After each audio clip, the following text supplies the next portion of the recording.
Mute. Good evening. We'd like to welcome everybody here tonight. We're going to go ahead and get started. They're still separating some of the questions out, and so we're going to excuse some of the members of the committee right there. We're going to go ahead and get started. If everybody would please rise, we're going to say the Pledge of Allegiance.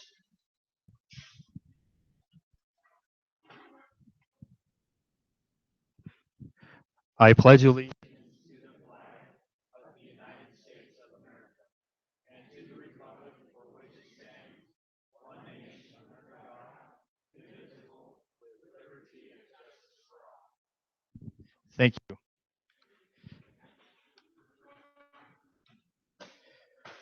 We're now going to have an invocation, and I'm going to offer that. Our Father in heaven, we're grateful for this chance we have to meet together as citizens of our community and friends and be able to discuss and learn and grow from each other. And we pray that we can need to have the best of our communities at hand here, and we pray that the feelings will be good here, that we won't have contention, and pray that we can do the best we can, and those that are running for offices can share their feelings the way they would like to. And we pray that we can remember this great country that we live in, and we pray for these things in the name of Jesus Christ. Amen. Okay, so first off, my name is Brian Cheney. I'm just going to conduct this. Everybody else is back there, so we're going to go ahead and get started. We're going to have some uncontested races that are going to start us off, and these are our county commissioners. In District 2 is Rebecca Wood, and she's going to have 1 minute to introduce herself and give her discuss, and then just going to the prosecuting attorney, if he's here. I don't think I saw him. He's Scott Paul. And then we are going to go to a short presentation by Don Hudson on the HJR5. And just so you know, there is a $10 fine if you go over the allotted minutes. And I will be back there with a clock, and when you hear the bell, especially for the 1 minute ones, you better stop.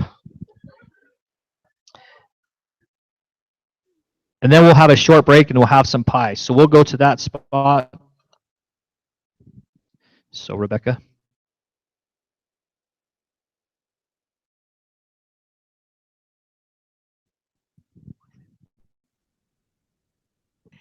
Hello, everyone. My name is Rebecca Wood for District 2. I'd like to start by thanking all this position. It has been a pleasure to represent you.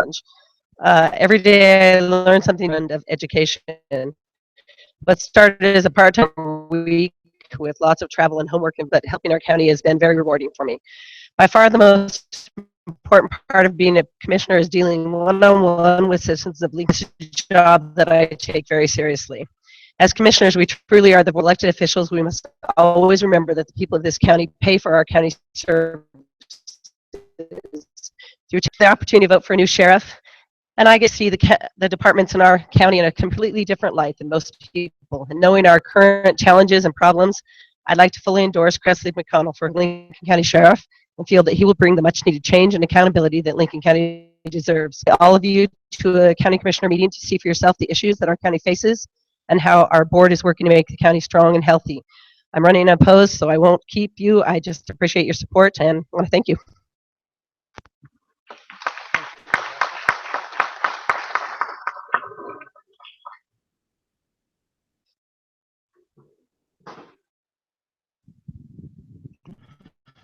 Once said that patriotism is supporting the time and your government when they deserve it. I believe that the 3 commissioners that we have deserve votes. Commissioner McConnell has more common sense than a government mule. Commissioner Wood has the greatest ability to analyze things, and I still have a small carryover of working in the bank for 25 years. I hope that we can have your support. There are some on our ballot this year that do not deserve our vote based on their lack of ethical integrity and their track record of stomping on others in the lust for power. That's a minute. Thank you.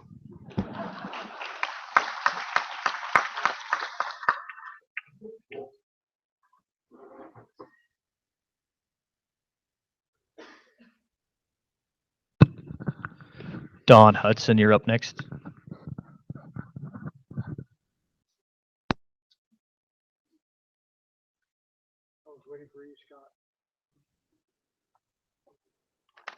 By the way, for the timekeeper, this is a 35-minute tutorial.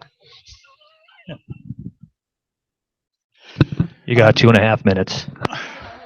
All of the people you see before you today are candidates to take part in your government.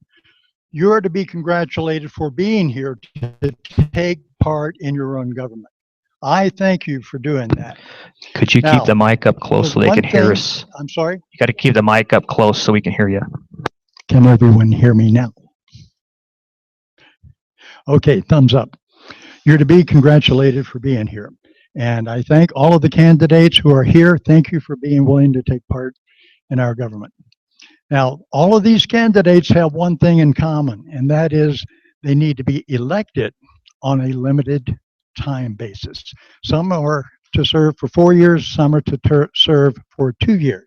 There is a more important issue on the ballot this time. It is a constitutional amendment. The thing about a constitutional amendment is you can't re-elect it next year.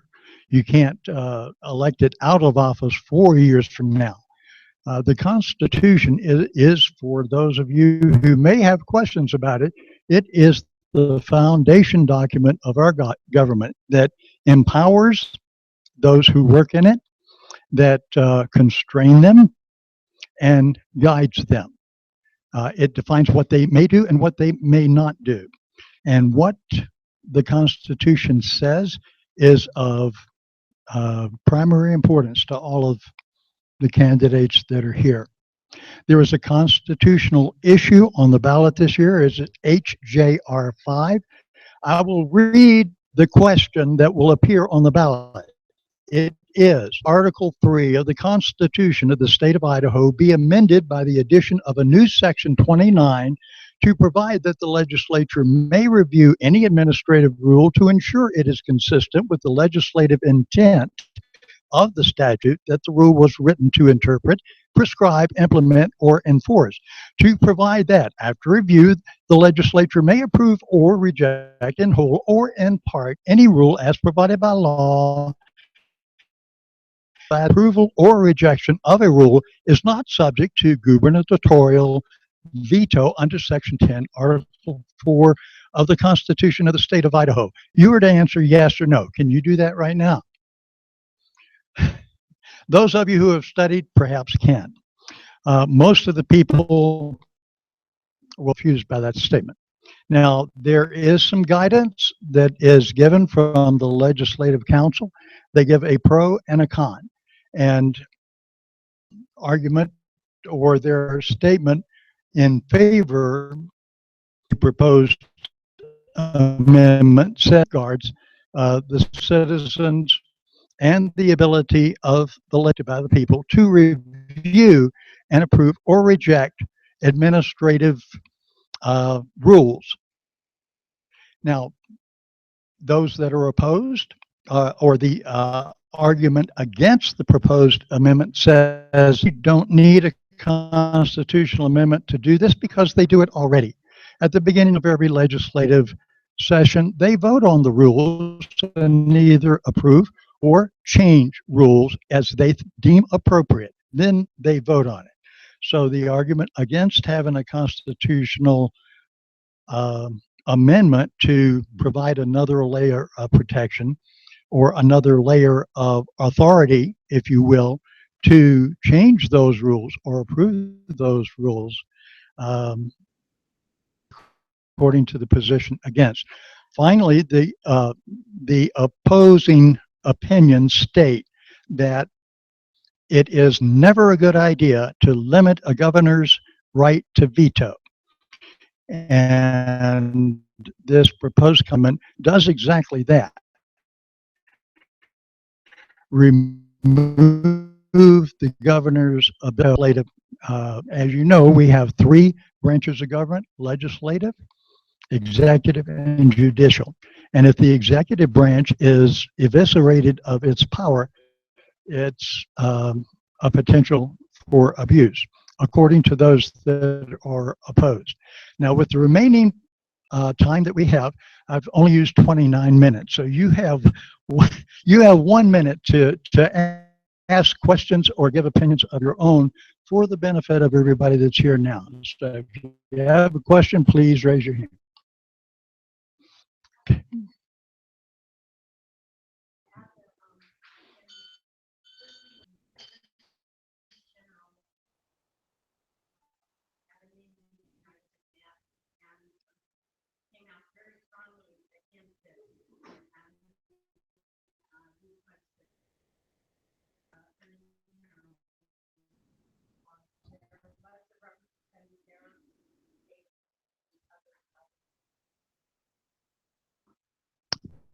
It's remarkable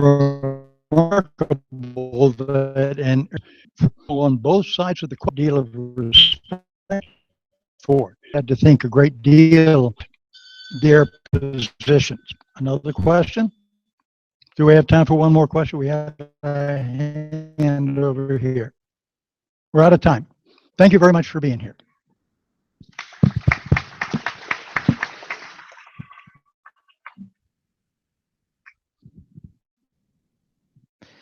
All right, thank you. I'm sure we'll have some more questions about that later.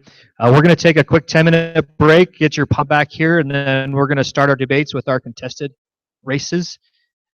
So go ahead and go get your pie, or we can bring some to you, whichever is easiest.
I think we're going to get started here. We look done getting pie testing. Okay, so we're going to go down to the contested races now. We'd like to thank all those that brought pies to this Pie and Politician Night. We'd like to thank Johnny Rutia. He's our moderator. Ask all the questions and be in charge after I sit down. So I'm going to explain how this works. At the beginning, each contestant is going to have 2 minutes with an opening statement. We're just going to start. The Senator Michelle Stennett will start, and we'll just keep going down to the very end. And you'll have 2 minutes. At 1 minute and 30 seconds, I will ding the bell. Seconds left. Start with Michelle Stennett and Hewerson. They'll go first. They'll have 1 minute to answer a question, and then each one will have a chance to answer the question, and then there'll be a 30-second rebuttal. And that will go on, of course, throughout each contestant. Does anybody have any questions up here?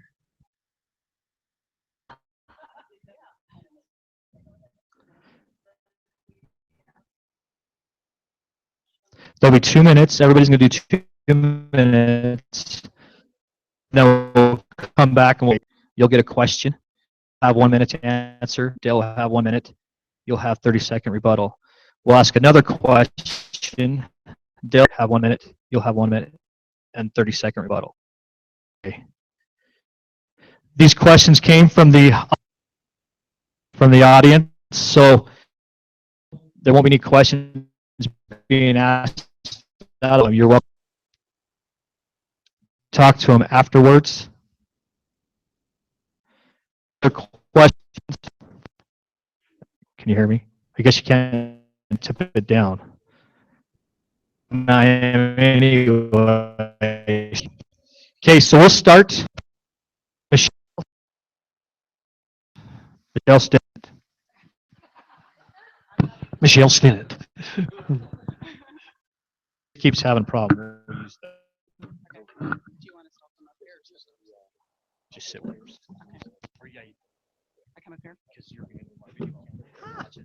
Lucky me. Okay, are we? Hey, it works. I must be that much taller.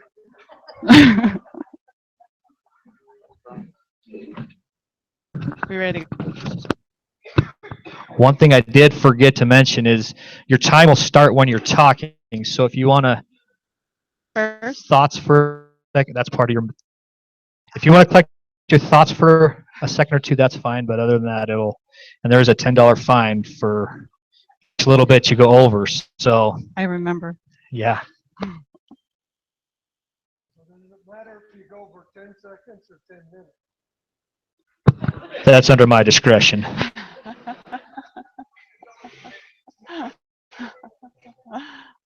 Okay, you're going to give me the nod, or? He's trying to use his phone, so it's going to, okay, thank you.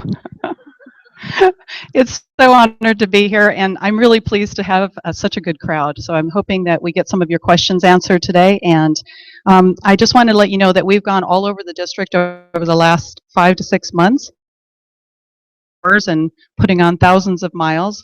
But it's so important because that's what we do, to hear from you and your issues so that we can do the best work what we do when we go back to the legislature. So thank you for all the good information and all of the good dialogue, and we hope to do that right to the end. So I just wanted to put that in.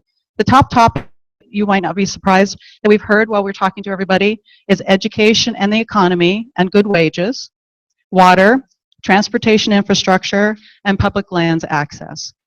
Not sure if all these will come up, but this is something that those were the top issues that we've been talking about over the course of the summer.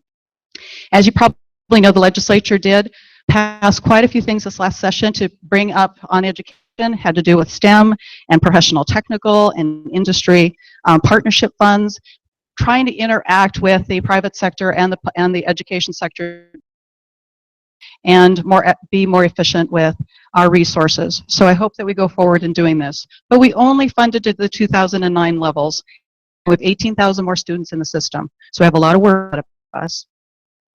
The other thing that we want to do is we want to make sure that when we're educating that we keep our people at home. We all know how much we're losing people in our smaller communities. So it's really important to keep our communities thriving and being able to stay at home. Water management, I'm sure we'll probably talk about that. That's been a big issue in this district. And so collaborative to manage water differently. So more about that if we don't over the course of this, but towards the end. And I'd like to do the last plug about ITD that was mentioned. We have been talking to the department in this region, and I am of the opinion that we should keep it here, and I'm sure we'll talk about that too. Thank you.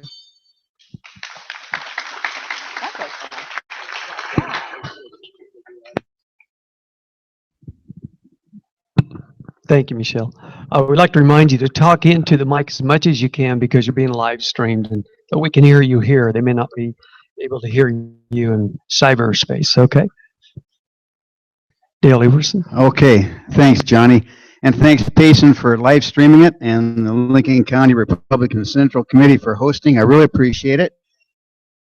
Everson, I'm a 43-year resident, Bellevue, and my wife, Jeannie's with me tonight. Our 36th wedding anniversary today, so I will also tell you that is one patient and understanding woman. That's without doubt. A little bit about myself. I have a diversified background, which I know will help me understand issues and offer solutions. In the private sector, I own a convenience store and I'm a life insurance agent. In Bellevue City government in public service. My community service includes time on the Blaine County Senior Center Board, Kiwanis Club, and also president of the Haley Chamber of Commerce. And right now I'm involved in an effort to establish interlinked volunteer caregivers in Blaine County. My education includes a Bachelor of Forestry degree from the University of Idaho. The issues we're going to be talking about tonight that are important to me include education. I would like to allocate to education, keep the career ladder funded, the K-3 literacy program, and expanding business apprenticeship programs in our high schools. Water, support the conjunctive management. Aquifer recharge is critical, and also protect Idaho's water rights against out-of-state encroachment. Healthcare, I want to offer options to those who don't have coverage right now. And we want good paying jobs and careers. And the way you do that is you make businesses successful so they can have a profit and pay higher wages. This office for one reason. I believe I can make a difference. Thank you. Thank you, Dale. Are we doing questions?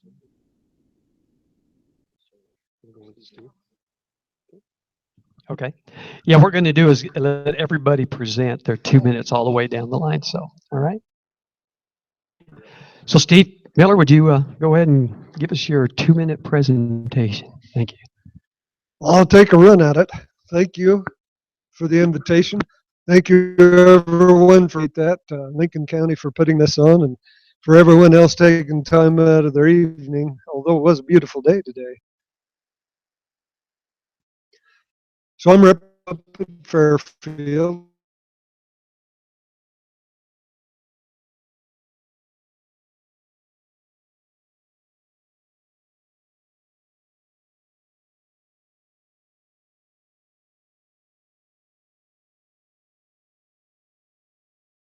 Navy doctor in San Diego.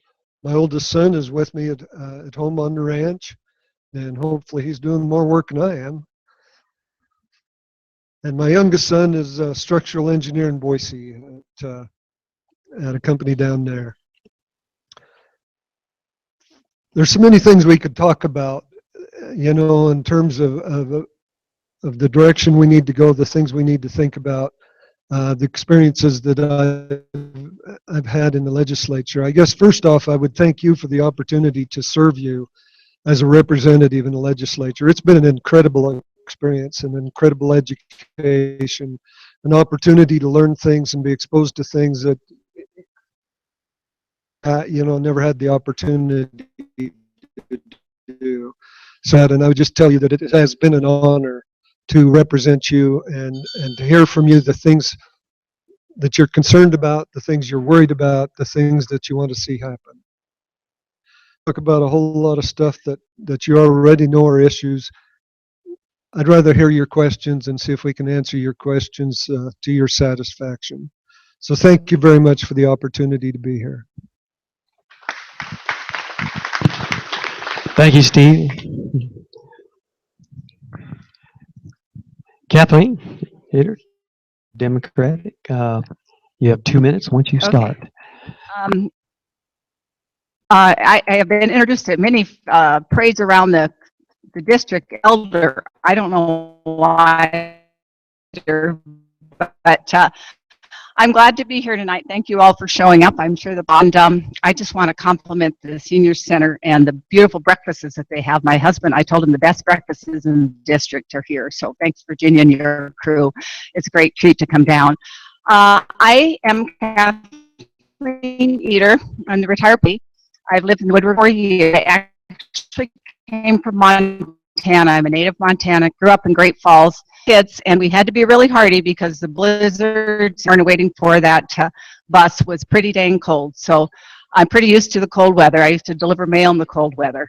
So I was appointed post-82, so I came down from Whitefish, Montana, and we raised our 2 children in Haley. I have a son that's 30 living in Salt Lake and a daughter that's 28, and she lives in Denver. Both of them have great jobs in the city. So I'm very proud of them, but we did work hard, my husband and I, getting them to that point. So, but in the community of Haley, since when I was working and when I retired, I was really involved in the community. I've done a number of positions, president of the chamber, president of the hospital board when we turned it over to St. Luke's, 2-year president of our Rotary Club, and it's Idaho State president for our Postmasters Association, and then on to national vice president. So I'm used to representing people, and that's my goal, to be a public servant, and that's why I decided I'd run for legislature. A few issues that I care deeply about, that would be education, public lands, and access to proper health care for people. So those are my issues. I'm sure we'll talk about them a little bit more. And I look forward, if I were elected, to serving you and being out there. I've enjoyed the city council meetings, the county commissioner meetings that I've been here, and everyone else. So thank you so very much. Thank you, Kathleen. Sally Toon. Short, I might, being short, I might have a problem up here. Hi, I thank you for having us tonight. I see some familiar faces. Those of you that don't know me, my name is Sally Toon. I live in the Gooding area, and my goal in running for this seat is to be an active voice to represent everyone in our district. I have lived in Gooding for 45 years. Last night at the debate in Gooding, my husband was there. Dale, 36 must be a good year. We've been married 36 years too. So we have raised our family in Gooding. I have led 4-H groups, rec groups, rodeo programs. I've taught Sunday school. Gooding is a good place to raise a family. We have 2 sons that, along with my husband, we own and manage Toon Land and Livestock. And I'm very fortunate because my kids, after going off to college, have chosen to come back to Gooding and raise their families. I'm very lucky to have and be involved with 4 beautiful grandchildren. And that's part of my position, is we have to make sure that we have a future for Idaho. And it's education. I want to see our family farm go to the next generation. We have ground and surface water rights. We farm and ranch in Camas and Gooding counties. So we have grazing rights, federal, state, and private grazing rights. We farm around 1,700 acres. And so our agricultural way of life is very, very important. And I know firsthand what those ups and downs can do to our everyday lives. And I really want to protect that for that next generation. So thank you for your time, and hopefully we'll finish answering questions. Thank you, Sally. For the Republican candidate is Alex Sutter. Thank you for coming tonight. It's always wonderful to see people coming and participating in the political process and learning who you're wanting to vote for. Not that it's a contest, but we were in Gooding last night and there's more people here than there. So go Lincoln County. Thank you for coming out. Appreciate it. So this has been a great event for several years, and I'm grateful for the pie so that you have some sweet with the bitter, and so you can endure tonight. I am Alex Sutter. I've lived here in Lincoln County in Richfield for 15 years. I'm married to my wife Deanna for almost 20, and here with thought we'd lost one. We have 80 acres there. We farm there, and I've had a business here in Shoshone, do insurance, financial services. I help a lot of people with their financial choices and understand how the financial world works pretty well. I'm also been in the military for 10 years and been on the school board in Richfield and planning and zoning and several other things like all the candidates have been. And you can see more and read more on my website at sutterforhouse.net, a lot more things on there about me. Some other things that have happened recently, I'm also endorsed by the NRA. I've been endorsed by Farm Bureau and NFIB and the potato pack here. So both from agriculture to business, those people feel like we can do a good job for Idaho, and so I'd be able to represent you in many of those areas. Three of the main areas that focus for me, one is education because of the importance of it and having homeschooled and public schooled my children. We have a wide range of experience in the education arena. The second is in business, obviously because of business background, and third is healthcare because of my background in health insurance and wanting to help solve some of the problems in the gap for people. So thank you again for coming. Appreciate your time. Thank you, Alex. We're going to go on to the sheriff's race, I believe, right? All right. Okay. All right, for the sheriff's race, Renee Rodriguez first up.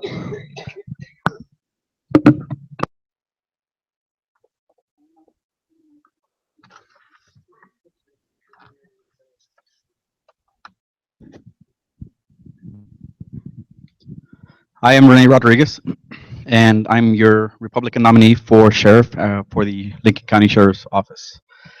First of all, I want to thank all of you for coming here today. I do appreciate everyone, and thank you to all those who brought the pies.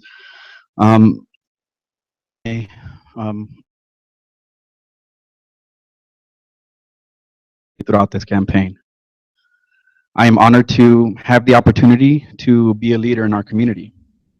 I will strive to be accessible and transparent, to work hard for you, and to make the right decision every time for the betterment of Lincoln County.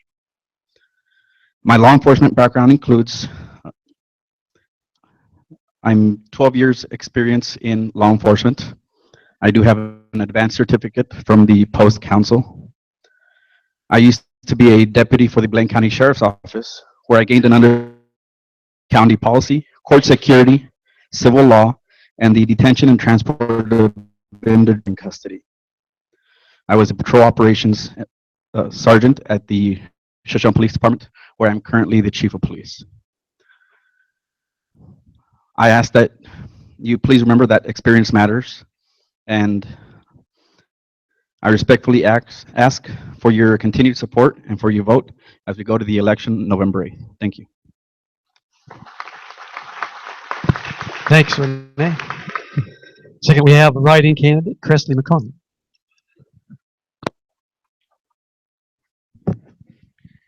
Thank you. I'm Cresley McConnell. Thanks everybody for coming. As Commissioner Hubert stated, we are the closest to the people. You've met District 1, District 2, or District 3 county commissioners. I'm District 1, but that's not why I'm here. I'm here to talk to you a little bit about being a sheriff. I've enjoyed being your county commissioner for the last 4 years. However, I believe it's time to apply my skills elsewhere. Therefore, I'm vying for the seat of the Lincoln County Sheriff's position. Lincoln County resident. I'm self-employed. I'm a part-time county commissioner. I'm heavily involved in our community. I put in many hours of volunteer work with search and rescue and our ambulance service. I am a deputy coroner, a Joint Powers Board member, and currently the chairman for 911 Southern Idaho Regional Communications Center, better known as SERCOM. I'm a level 2 reserve deputy with areas of concentration, including laws of arrest, search and seizures, narcotics identification, and probably the most important, public communications and relations. My focus as your sheriff is to improve the safety of this county for our children, senior citizens, and everyone in between. I have a zero tolerance policy on drugs, child endangerment, and violence of any kind. I would also like to see a rebirth of adherence to the values and morals for our great county so desires. I have vested interest in this county, so I ask for your vote November 8th for Lincoln County Sheriffs. Thank you. Thank you, Cresley. Our next writing candidate is Vernon Southwick, Republican also.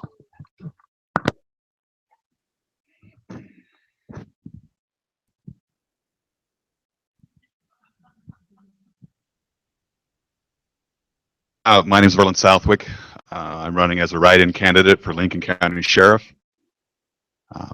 I've lived in Lincoln County pretty much all my life. We moved here when I was 4. I've been away at certain times, but I've always been drawn back because of the county and the people in it. Many of you have seen me from this guy to where I stand now, and it's been quite a ride. I've been in law enforcement, involved in it since I was 12 years old, and being involved so long, there's a desire and there's a fire that gets inside of you that just doesn't go away. Back in 2009 for 3 years, and I struggled with the way things were being done, and it concerned me, and I tried to make changes, and it didn't happen. And the love that I had, it waned, and I left law enforcement. And for the next 3 years, I wasn't that involved in it. That desire to serve and to help people has come back even stronger, and that's why I'm continuing the fight to run for sheriff. Our county deserves better. We've been lacking, and the bond between the law enforcement and the community it's broken, and I will fix that. And it is not going to be easy. It'll take everybody's participation. It will take understanding and patience. But it's something that needs to be done so that we can have back what we've had in the past. And I ask that you go out and vote on November 8th and write in myself as a candidate for sheriff. Thank you. Thank you, Vernon. Okay, right here. Right. Okay, now we're going to go back up to the top with Senator Michelle Stinnett and Dale Everson. And I think we're going to have, is Dale first up here? We're going to go, okay, Michelle, we're going to ask you a question. You'll have 1 minute to answer that question. And Dale, you will have 30 seconds to rebut it. Both 1 minute? Yeah, then she'll have. Oh, excuse me. You both get a minute. You will get a minute, Michelle. Dale, you will have a minute to rebut. Michelle, you will have the remaining 30 seconds to conclude rebuttal. Okay. So, yeah. That's all right. I'm confused. So I don't know why you should. Okay. Is this still on? Okay. Okay, here's the question. What changes would you be pushing for in the Affordable Care Act? Well, the Affordable Care Act, unfortunately, isn't under our purview. It's a federal program. So the best that we can do is to manage and navigate what's handed to us on the state level. And I know there's been a lot of discussion about some of the difficulties of the Affordable Care Act. But what we have to do is take what we have, and in fact, I was just talking to Director Dean Cameron with the Department of Insurance right before I walked in here, and said, what can we do at a state level that gives you and the department on the state level more ability and latitude to navigate through this on behalf of, and what can we do from the legislature to give you that ability, still be able to cover our people accountable or having to pay for something that they can't manage. There's a lot of work ahead, and so and I'm really pleased to hear that the legislature and the department are willing to talk to each other about what we can do at a state level, at least to navigate and mitigate what we can. We can't do anything on the federal level, but we can from the state. Thank you, Michelle. Dale, I'll repeat the question. If you like, you'll also have a minute. What changes would you be pushing for? Just in case, just disclaimer. What you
if you would like. Okay. Thank you. If we're talking about the Medicaid expansion and the gap population, 10,000 of those 78,000 people are our veterans, and we're not providing for them. We are paying our taxes, our federal taxes, into a program we're not getting a dime back from, and that's just not fiscally responsible. Then we're paying into a CAT fund, indigent care, and we're still not getting the services. So when we talk about not taking something from the federal government, we've already paid into it. And we need to make sure that our veterans and those people get the care that they need and get that money back. Thank you. My bad. So now, Dale. So Dale, would you? We're going to give you a question to lead off. A new question. Yes, sir. Okay.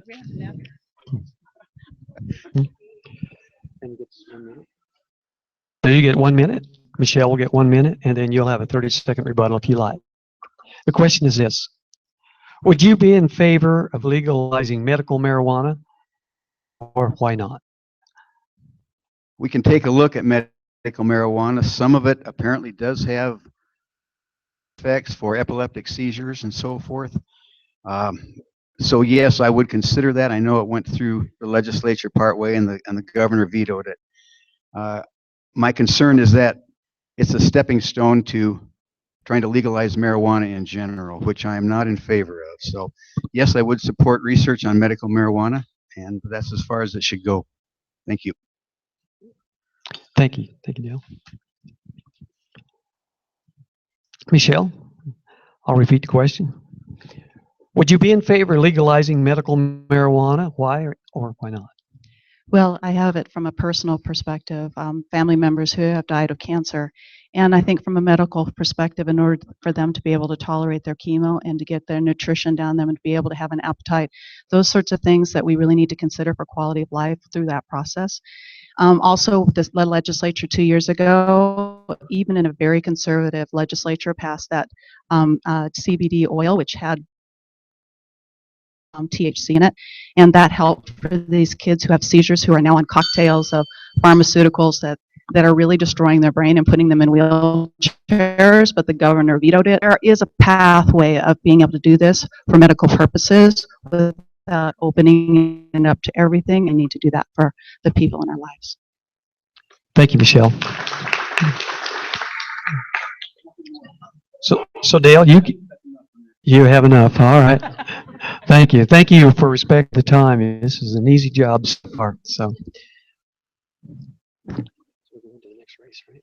All right. And we're at Steve and Kathleen. Okay.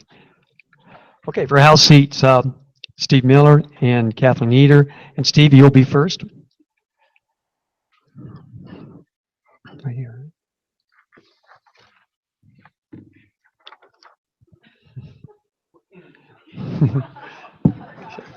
I forgot to introduce my wife, Oh, okay. the lovely lady in the rear. Brian says that could We've cost been you married a $10. year already, and it's been Yeah. great. It's I'm worth, hoping after tonight it's still great. and it's worth $10 for you saying that, isn't it? Sure. Here's your question. Should the legislature be thinking about taxing the internet? Taxing.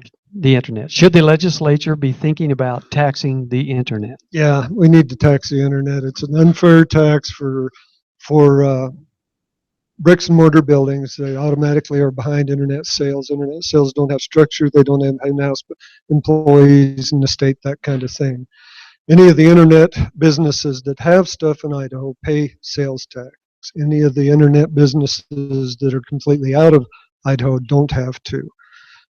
So it's an unfair advantage. What we need is a structure which is supposed to be coming from a multi-state group that will put in place a structure that makes it workable.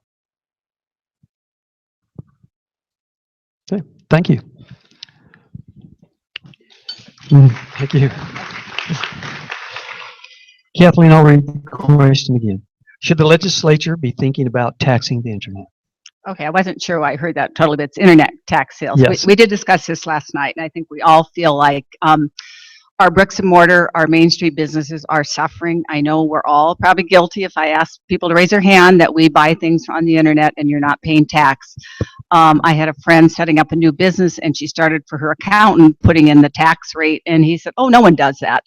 So it's out there, but we've been asked, at least from our city of Haley, at least administrator, please address this in the legislature. It's not fair for our Main Street businesses. The complexity of it is trying to figure out how to enforce it, how to track it, and I think that that's a big issue, and that's what I think we should look at, because it's not fair for our regular businesses in our small towns to not have that advantage also. So. Thank you, Kathleen. Steve, you have remaining 30 seconds if you would like. No, I'm happy. You're happy? Awesome. Thank you. All right. So we're going to go back to you, Kathleen. Right. Right. We'll switch. Sat down too soon. Yes. The question is of expanding Medicaid to adults in Idaho. Why or why not? Okay, I have served on a hospital board up in the Wood River Valley on Blaine County Hospital and the Wood River Medical Center. And I've also followed the interim committee studying it over the summer and logged on to some of their conversations. I am in favor of covering that $78,000 because many of those, as Michelle said, are veterans and those that make too much for Medicaid and not enough to have subsidized health care. I don't feel people should get their first line of health care in the emergency room. That's not effective. It doesn't benefit them, and it costs the rest of us that pay insurance extra money, and it doesn't certainly help the hospital bottom line. Even though those people will get care, they may defer higher levels of care. So I think it's really important, and I'm disappointed that the study group didn't come up with any solution. They have 10 recommendations that they're going to bring forth to the legislature. But this is an issue that's gone on for far too long. It's been studied to death. Experts talk about it. Let's just do something. Thank you. Steve, you have 1 minute. And the question is this. I think You want me to do the question? You okay? well, I hope I know. For everybody, are you in favor If of I start expanding talking about Medicaid? something different, would you leave me? No, in case Okay. somebody slept through the first one, though. I don't see why they would, by any chance. Are you in favor of expanding Medicaid to adults in Idaho? Why or why not? Medicaid expansion may play a part in it and probably will. I think it's more important. The election is going to determine one thing.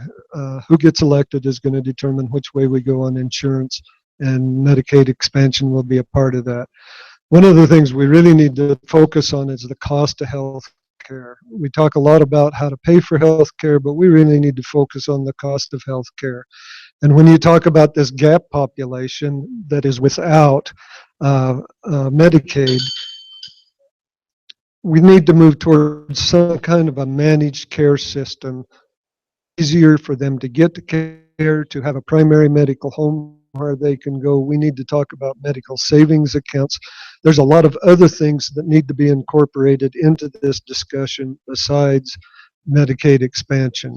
But if we do go that way, if it is necessary to go that way, it needs to be a waivered expansion that is very well defined that will work for Idaho.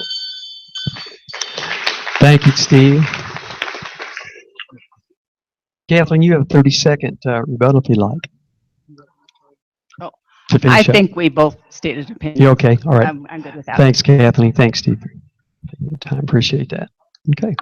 We'll go to the House seat B, Sally Toon, Democrat, and House seat B, Alex Setter for Republican. And I think we have Sally first here. Sally, you be first. Thank you.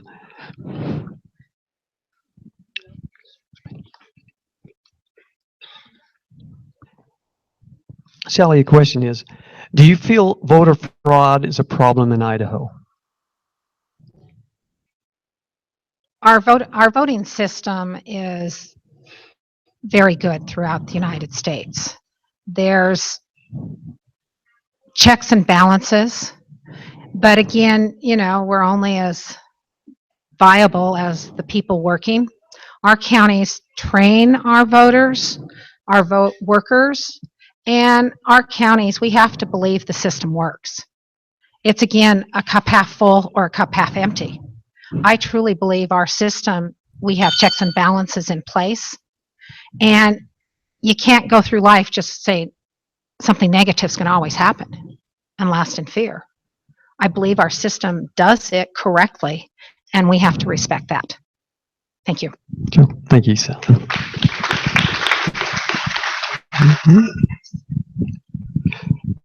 Alex, you have 1 minute. The question is, do you feel voter fraud is a problem in Idaho? I don't think it's a significant problem. There's probably pockets of issues. I was talking to a gentleman in Texas today that said when he went to go early vote that a group of people got out of a bus and they brought him up there and said, she said, so where's the presidential race? And the guy who was helping said, well, this is where you vote for a specific candidate. And he said to him, you're not supposed to be telling who to vote for, but how to vote. I don't really know that kind of stuff happens here. So watch out for Texas in the, in the presidential election. But I think that we have to strengthen our laws. I do believe in some type of voter ID. It just strengthens, doesn't prevent people from being able to vote, but it strengthens the ability for everyone to have the voice that they should. So it prevents fraud too. I think that can process for us. Okay. Thank you. Sally, you have 30 seconds if you'd like to take it. I just want to say real quick that Idaho has done a lot in the last few years. We have upped our laws. We never used to have to show an ID. We have brought things into line, and I think that with our training, I think we've done a pretty good job, and we have to respect that. Thank you. Thank you. So, Alex, you be first up with this question. We need to get off the bottom rung in money spent on education. Any answers of how we can do that? Great question. I think there's two issues there. One isn't necessarily how much that you spend all the time, but money spent can produce additional results. Each business isn't equal in how much that they spend, but they also produce different things, different amounts. And so having money and just having money for the purpose of it isn't what we really want. We want quality education that's outcome based, and we want to know where those dollars are being spent, how they're being spent, and then be able to target dollars to the most effective place that is there. The best way to increase spending in our state is to increase our economic stability and growth in our state. More taxes are paid when more people are employed at higher wages. More businesses pay taxes, there's more money that comes into the coffers. I'm against raising taxes for any purpose in the state that we can't prove that there's a necessity to do so. Half of our budget goes to education. So thank you. Thank you, Alex.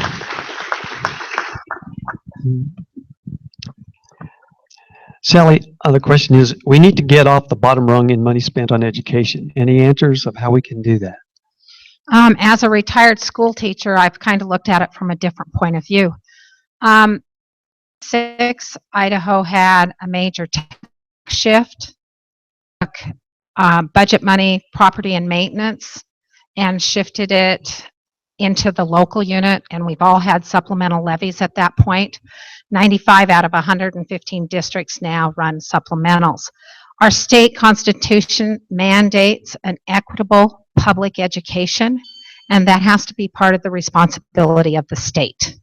To make it equitable for all our students, we have to take a responsibility of that from the state. So we do need a certain amount of funding. Our programs need to be partnerships. We need to have career technical programs. We need to have college programs, and we need to have partnerships. One size does not fit all students. So we need to look at the outcomes to do that. Thank you, Sally. Alex, you have 30 seconds if you'd like. Thank you. Two things. One, because we have made that shift, in regards to if you believe that's the right way to go or not, being on a sales tax situation proves the point that the stronger our economy is, because we're a consumer-based economy, that we need to increase the strength of our economy, and because that will increase the dollars because of how the funding is. Secondly, having been on a school board, the other issue that I think is important is how the dollars are being spent there, how the legislature is allowing school boards to spend money in more of a discretionary way. I can't run my business the way that they're expected to run the schools. Thank you. Okay. That's a long walk, so if we need to go back and forth, you need to let us know before we do it. Sure, I know. We need to know if you have stamina for the office. So, on hard ground. That was in case we ran out, I think. So just a demo. So, yeah, I think so. So we're going to the office of sheriff. It'll be the same format. And first up will be Renee Rodriguez.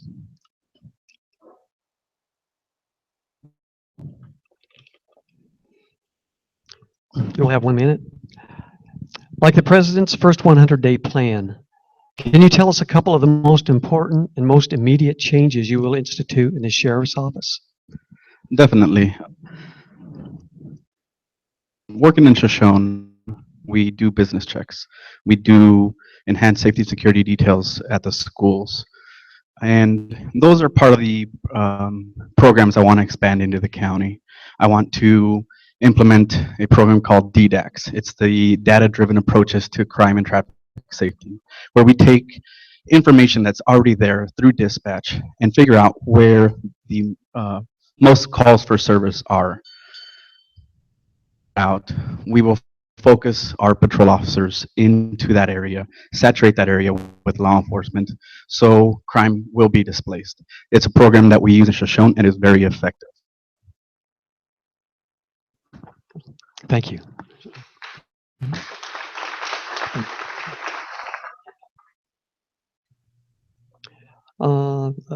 Cressley, well, I guess you're second. I'll repeat the question. All right.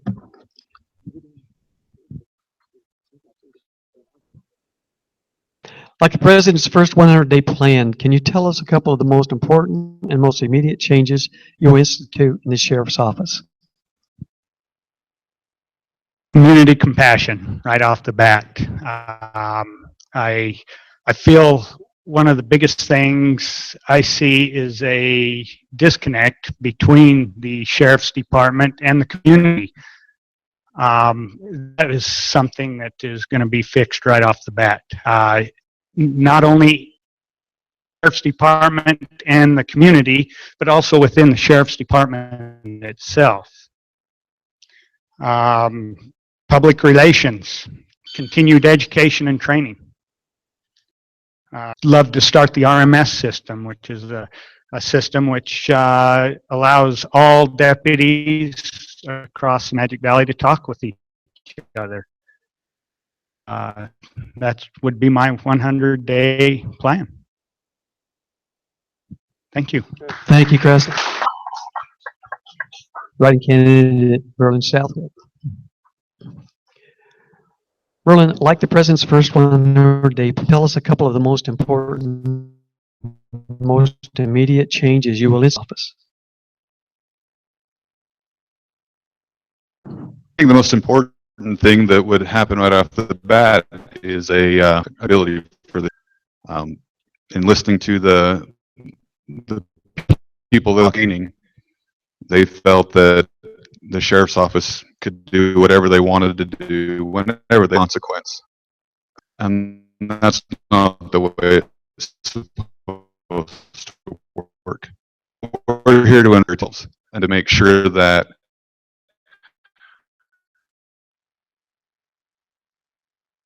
we are doing what we're, and that back is to have a strong leader in the sheriff's office that's willing to put his foot, if necessary, fire deputies, and get people in there that will what we're looking for in our community, and help and to protect, not to just pull over and cause problems. That's a warning.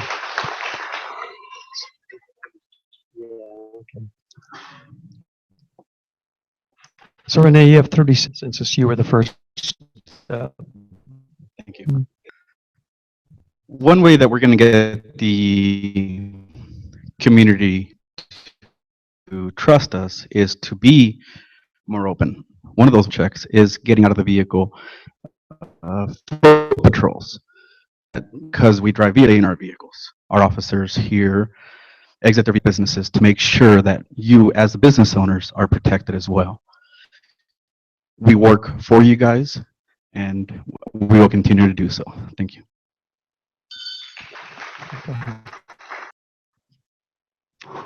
Chris, will you be the first gunner on this round? The question is the most prevalent crime what crime?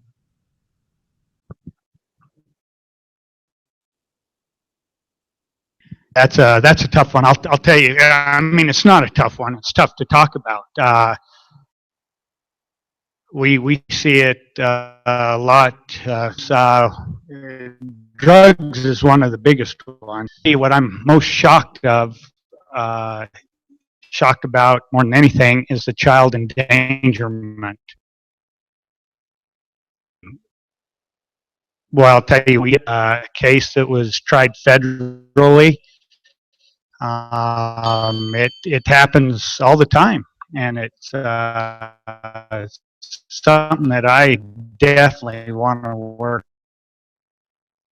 hard on trying to. I don't know if you'll ever end it, but got to really work on.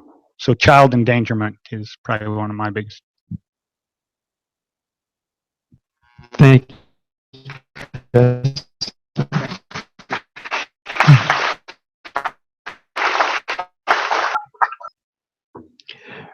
Berlin, what do you feel is the most? This is definitely an issue, but on this one, there's a lot of abuse that happens. Child abuse, but spousal abuse. and the blind eye is turned to nowhere to go. And I think a great step in options for what they can do, things that they can do to get out of that situation and the help they need to get out of that situation. You know, everybody says, why don't, you know, if your community is not there to support you to get you out of that situation, and the abuse will continue. It's going to take a to overcome. And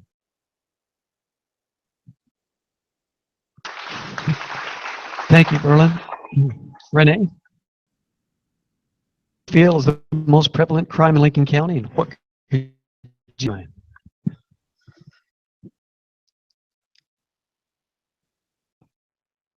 Some of the most prevalent crimes that we have in Lincoln County are related to drugs, and it includes the abuse, it includes the neglect, and it's a variance on the different drugs. There's a myriad of drugs out there, and they all cause issues, whether it's the abuse or the neglect. What we need to do is focus on the dealers, focus on those that are manufacturing, focus on those that are distributing it, and imprison them. But at the same time, you get them the help that they need, help them become productive members of society. The way we can do it is by approachable as the sheriff's office, being able to have people and say, hey, I need help, here's what's going on in my neighborhood.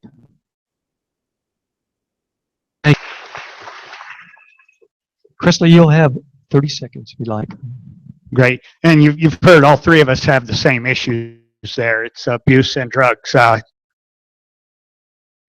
We've got to get programs. One other thing is the continued education and training. In order to catch these people, you've got to be trained properly. Definitely the continued education and training. Thank you, Leslie.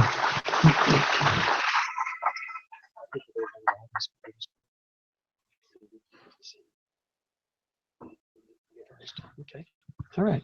The third question, since there's three candidates, Berlin, we'll let you kick us off. What do you do to increase good public relations? Please be specific. politically good public relations is to communicate.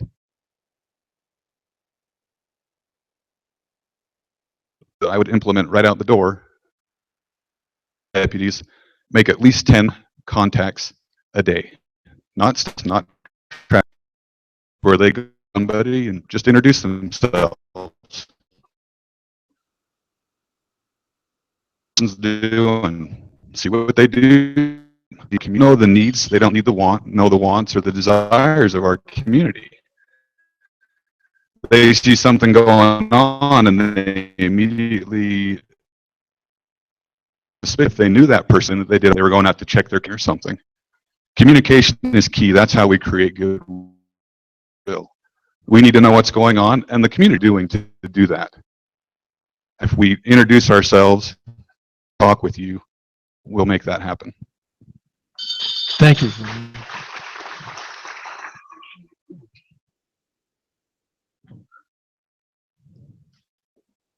Renee, what do you do to increase good public relations, and please be specific? The sheriff's office right now has a search and rescue program, and I believe some of the tools that they have are underutilized. I do believe using some of the equipment in parades would increase that likability for the sheriff's office. Having a Facebook page where people can communicate with the sheriff or the deputies in a civil manner as well. So, the public outreach at the schools where go into the school and interact with the children.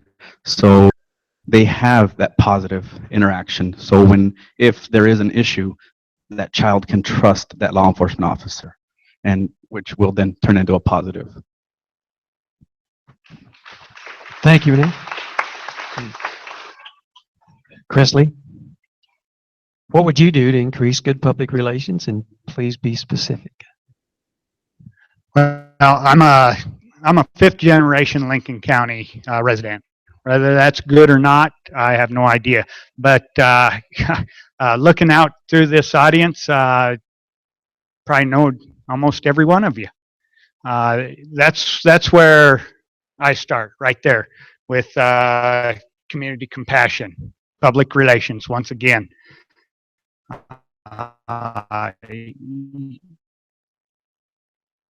work, you're gonna understand people.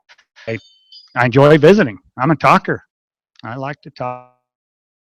I encourage our deputies to do the same. School liaison, one officer, all schools, all 3 schools. Now, we definitely want to used to seeing one officer, and that's where we start.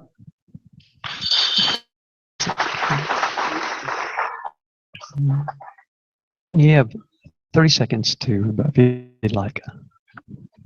I guess it wouldn't be a rebuttal, it'd just be a continuation of what people have said. They need to know the deputies. They need to know who they are. They need to know, their family situation, so that, when that deputy's maybe a little extra gruff, maybe they know why. You don't know your community, you can't protect and serve them. And you have to do that by getting out of your vehicle and meeting people and just shooting the crap with them. I mean, that's all you got to do. Thank you.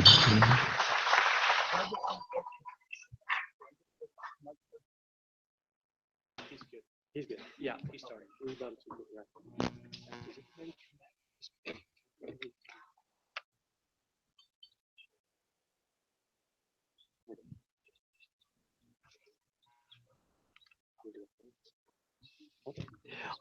See, the committee has us doing the sheriff's race a little longer here. Okay, we have 3 more questions, so we'll start over. Is that correct? Where's Rusty? I guess so. All right, here we go.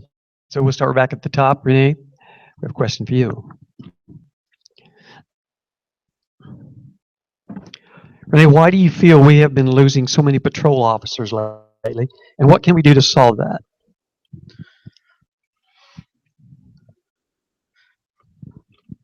There's several reasons why officers leave. One of the bigger ones is, of course, pay. We have been known to be a training ground. I believe that if we were to increase pay to be more competitive with the surrounding counties, retain officers. Another one is putting the right people at the top. Supervisors are more than just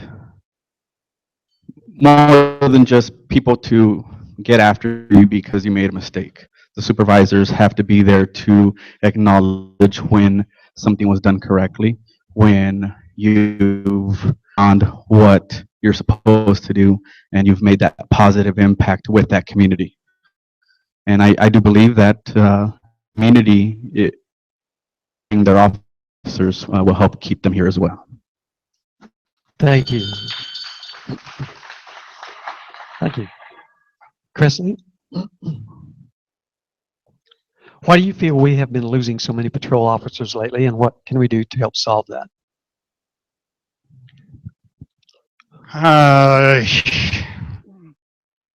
Cancer. We have an issue inside the sheriff's department. You'll hear it's the money issue. It's not a money issue. It could be. Sure, everybody would like to make more money. There. Yeah, I would like to make more money, but I'll tell you what's going on here is we have the city of Shoshone making $2.50, $2 less than the Lincoln County Sheriff's deputies. The problem problem. Yeah, we are a training facility. We're always going to be a training facility. We're not Ada County or the great state of Ada, I guess is the way they put it. We definitely need to get things changed around.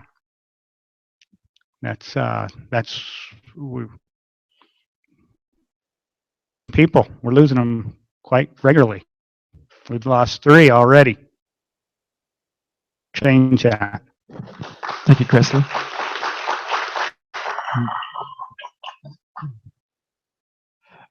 Berlin, why do you feel we have been losing so many patrol officers lately, and what can we do to help solve that?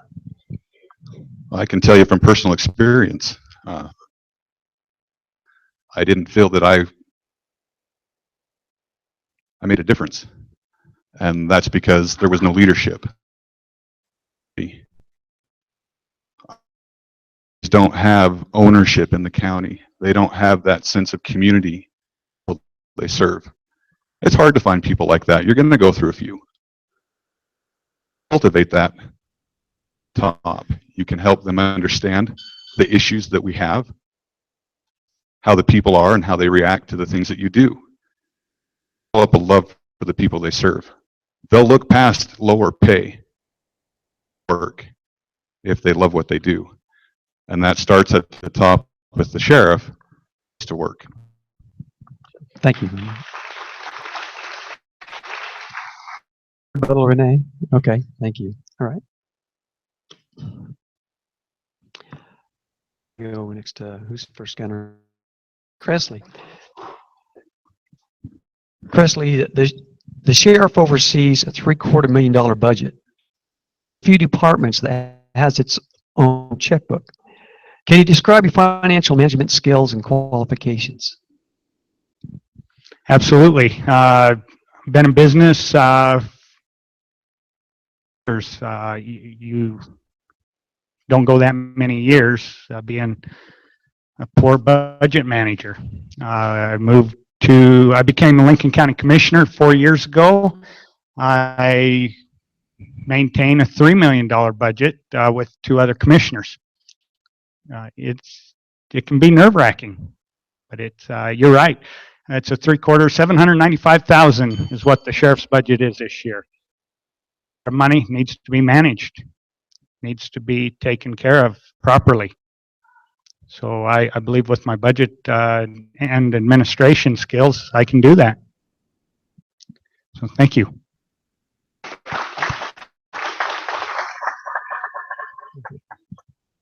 Berlin. Question is, the sheriff oversees a $3 million budget and is one of the few departments that has its own checkbook. Okay. If the sheriff has a $3 million budget, yeah, well, 3/4. I want to see if you're awake. We can make some changes. It just got better. Right. $750 million budget, and is one of the few departments that has its own. Do you describe your financial management skills and qualifications? Oh, I make sure that for a lot of years, when I was part-time with the sheriff's office, I was working full-time up north, and I do custom home audio and video. Doers and billionaires.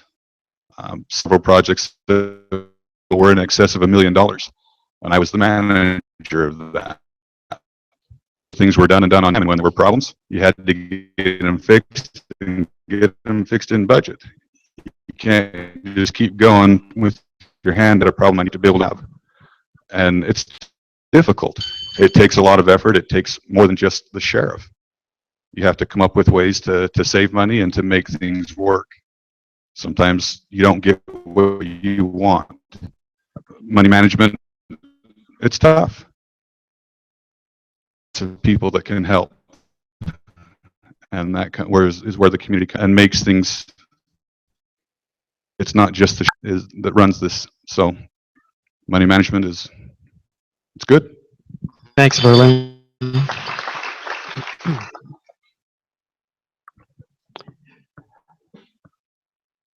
Renee, the sheriff oversees still $750 million budget. and is one of the few departments that has its own checkbook. Can you describe your financial management skills and qualifications? For the past 2 years, I was the operations sergeant in Shoshone. Capacity, I was in charge of the grant money for officers. I was also trained by former Chief Marshal Emerson in regards to the budget. Interim right now, I am in charge of that budget, and I need to make sure that money does not turn red.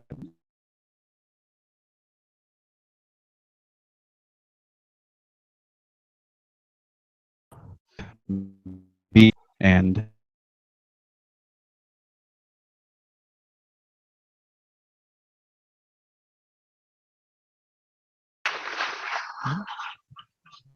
Presley, you have a 30-second rebuttal period if you like.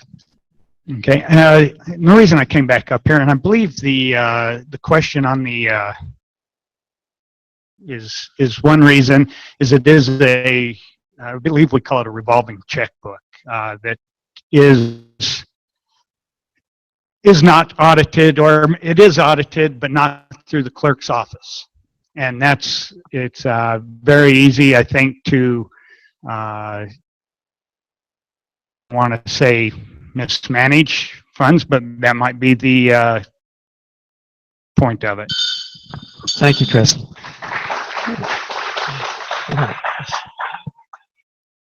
Question, and Merlin, you get to kick this one off. As a sheriff job is a top administration level job, how many years of business administration do you bring to the table, and describe the highlights?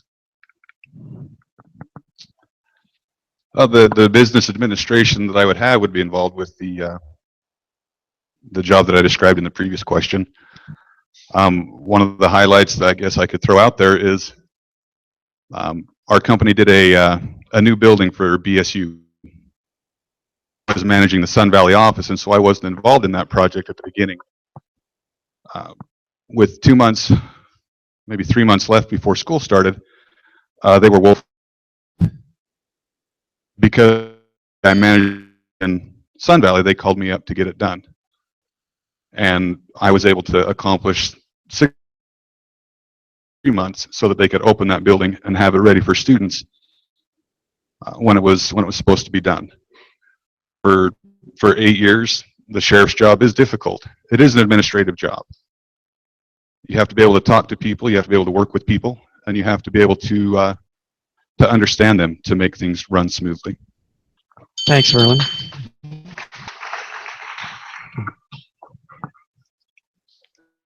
Renee, the sheriff job is a top administration level job. How many years of business administration do you bring to the table? well, I've been a father for 18 years, and that entire time I've been a one-income family. And as some of you know, I've got 7 children, and we don't get into this profession to get rich. We do it because we love it. And being able to support a family of 9 with a cop's salary is not an easy task. There, as the sheriff's office goes, being the sheriff doesn't alone. Being the sheriff doesn't one that deals with the budget. You are the one that's responsible for it, but you've got a team of people. I don't own a business, but I do run a business, and that's the Shoshone Police Department, right? And I do believe that I do well. Thank you, Renee. And Presley? Business administration do you bring to the table, and describe the highlights? I bring 25 years of business administration. Probably my highlights is I've been in construction pretty much my whole life. I started in 1991. My son is 25 years old, and that's a highlight. I know, and my daughter, that doesn't have anything to do with administration. But those are my highlights. Leadership, administration, and accountability. Probably my highlight in administration would be the grant I was able to procure through the Department of Commerce for the community, or the center, which was in $280,000 we put into that care center to upgrade it. So that was probably my highlight as a Lincoln County Commissioner. Thank you. Thank you, Presley. Thank you. Roland, you have 30 seconds. Would you like me to read it again? Are you okay? All right, 30 seconds. Thank you. Yeah, administration is a tough job.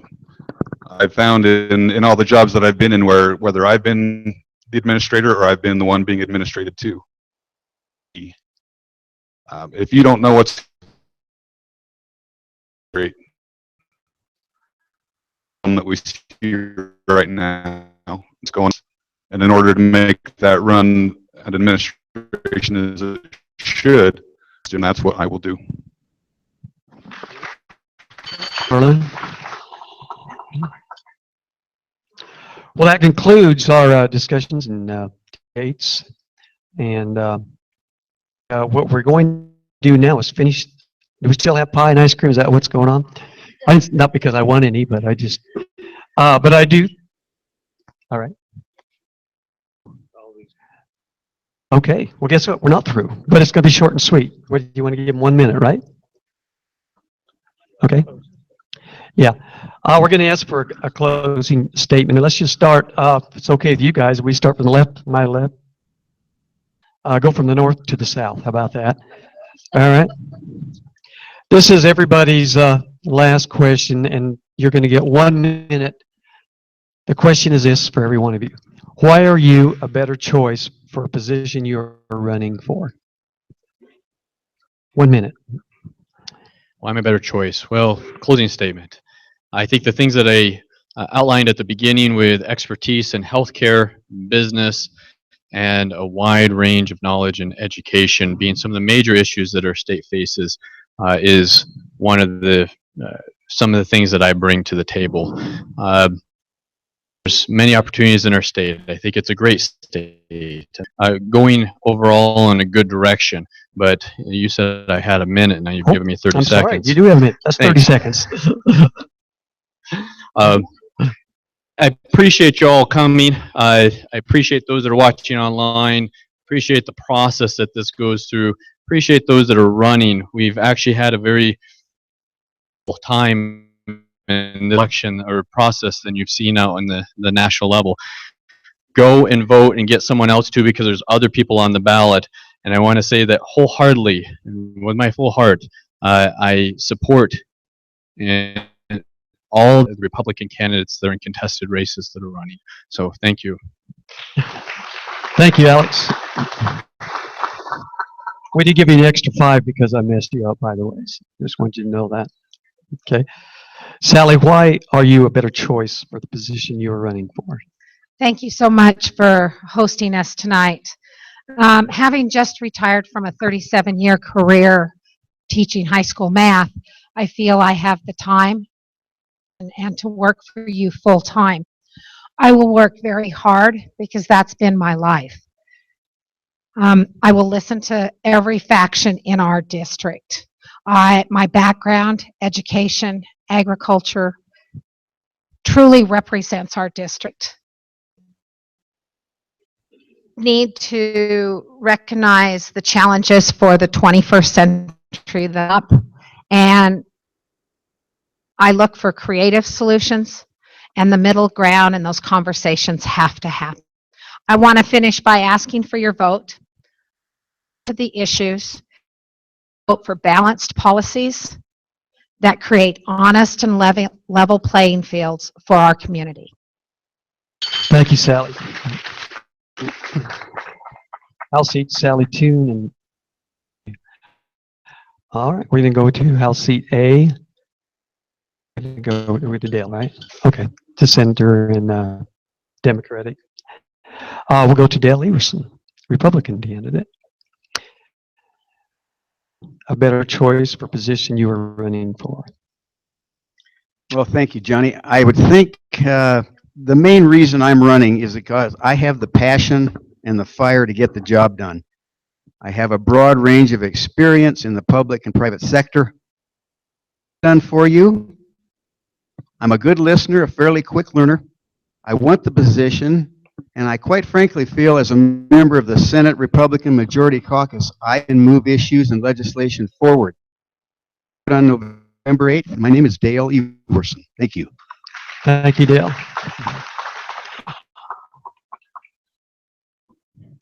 Michelle, why are you a better position you're running for? Over the years, I've created a wonderful working relationship with the Senate, both the minority and the majority. And that is something I value so much within the body. We value teamwork, we listen attentively, communicate respectfully, and I want to maintain that. My job as a senator for you is to guide you to the resources to help you improve your lives. That takes talking to you on a regular basis, all levels of government. I know there's several people here who see my face on a regular basis. And I'm proud of that relationship, and because of that, I expect the same kind of respect in return from my colleagues, and that makes for good policy making and good governing. And so, as a your senator, I work for all of you, not a party affiliation. Service, and I want to give back to the communities for all of you who have been so good to me and my family. It's my way of giving. So I thank you so much, and it's such a wonderful opportunity. Thank you, Michelle.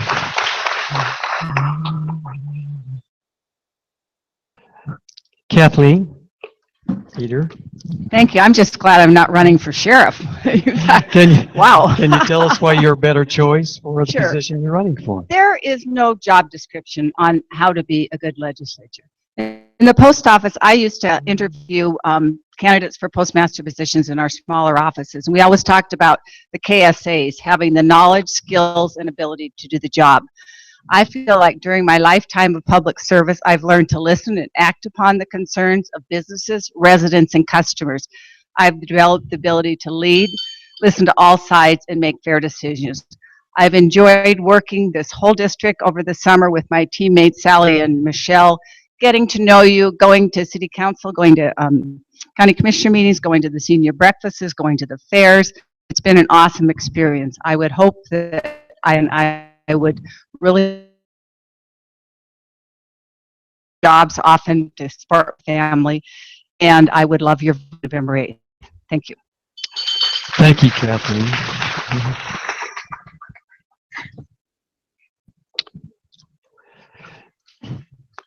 Steve Miller, why are you a better choice for the position you're running for? I've got a lot of experience. Got a background in the prairie up there since 1900 with my family. It gives you a sense of perspective. I've worked in agriculture. I've been a small sold organic feed, organic foods. We've shipped product all over the Northwest. I've been a county commissioner. I've been in county planning and zoning. I've been in tough votes in the legislature. I have the experience and the contacts down there to know how to get it done. I have passed legislation. I've accomplished many of the things that I want to accomplish, but more importantly, I've gained the knowledge and the experience to really understand how a lot of our government works. And one of the things we have to remember is effective government spending. Not just spending more money. It's not about taking more money into a particular area. Understand work and can help make it work better. I would really appreciate your vote on November 8th.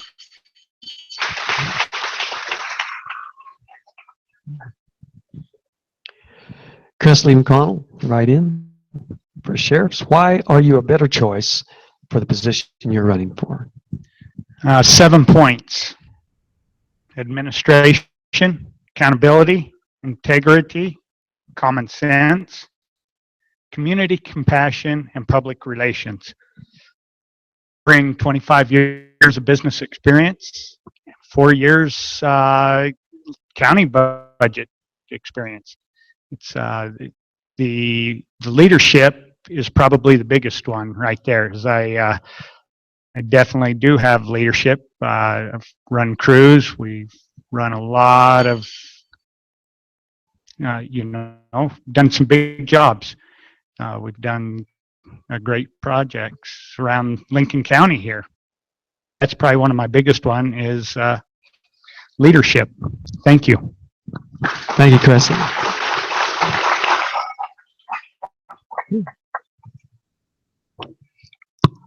Vernon Southwick, write-in, Republican for sheriff. Why are you a better choice for the positions you're running for?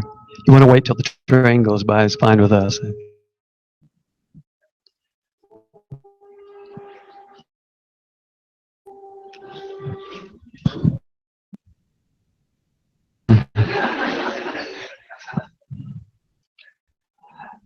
Extra time to think, I guess.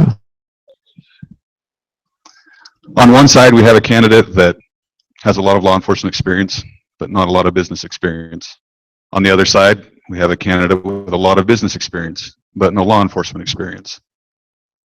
I have a great mixture of both.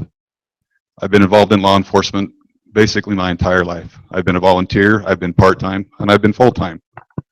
But I've also held full-time jobs where I've managed companies and done big projects and learned that side of the job. The sheriff, not just an administrator. The sheriff in this county is called on a daily basis to perform law enforcement functions, to know how to deal with that, and to be able to make those decisions quickly. And I ask for your vote as a write-in candidate on November 8th. Thank you, Vernon.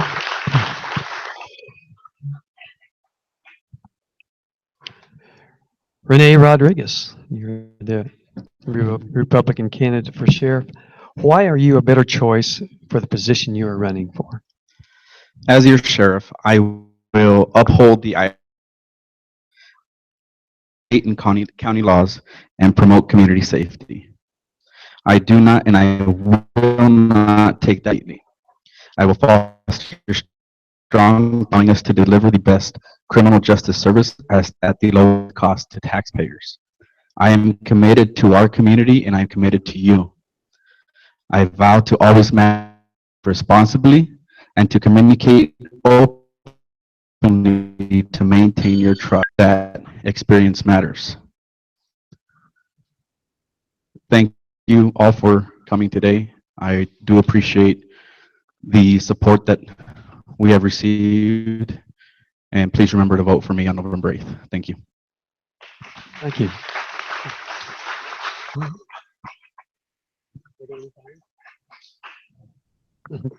All right. I'd like to thank you all for making my job really easy. And there were some questions, but I just found out from the man himself. Brian says there are no fines. You're all okay. Those of you that cheated a little bit, been pardoned, I guess. We do have a draw for the book, and then we're going to have how many pies do we have, Rusty? 7 pies. All right. Let's